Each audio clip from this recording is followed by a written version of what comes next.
Hello A&P students, this is Mr. Becker here to talk about the structures of the uterus, ovaries, and vagina. So this is our quarter torso model here, and so I am going to take a look at this first. We have our urinary bladder located right here. We can see the vagina from the outside right here, leading in toward up here is the uterus. And then branching off of the uterus, pick this up for 1 second, we can see right through here is the fallopian tube, and that leads out toward the ovary, which is right there. So putting that back together for one brief second, so you can see there. All right, so let's pull this off. So this is the external vaginal orifice right here that's going to lead out into the vestibule.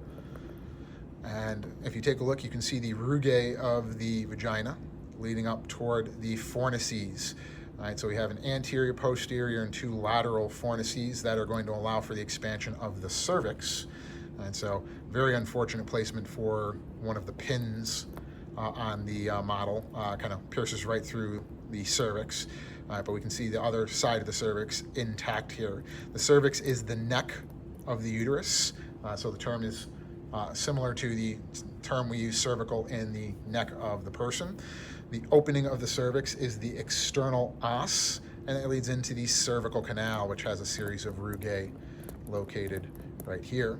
And then if we take a look, we can see the uterus in its cross-section through here.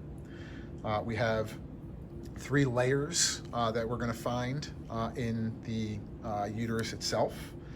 All right, so two of them that we're interested in you being able to identify on the models. The inner layer here, which looks like it's full of blood vessels, is the endometrium. That's where the implantation of an embryo may occur. And then outside of that, we have the myometrium shown right here. That's made out of smooth muscle.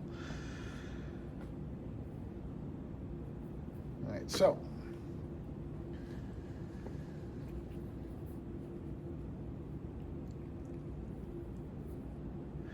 if we take a look at the ovary, you can see the ovary right here. The ovary is attached to the wall of the uterus via the ovarian ligament right here. And then our model doesn't do a super great job of it on this side. But if we take a look deeper in, all right, the gonadal arteries and veins coming off right here are going to come in, and since they're going to the ovary, this is the ovarian artery and the ovarian veins that are going to be delivering blood to and collecting blood from the ovary.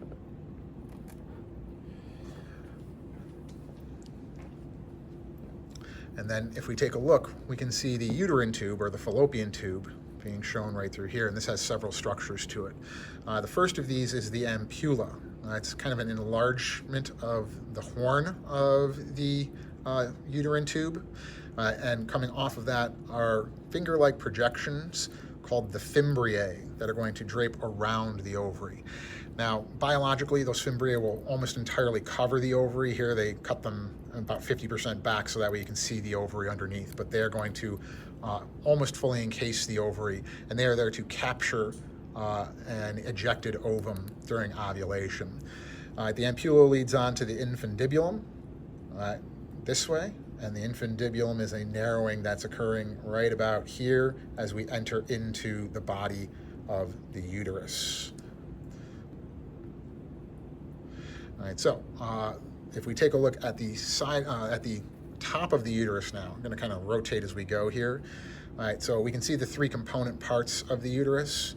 All right, we have the neck of the uterus, the cervix, right here.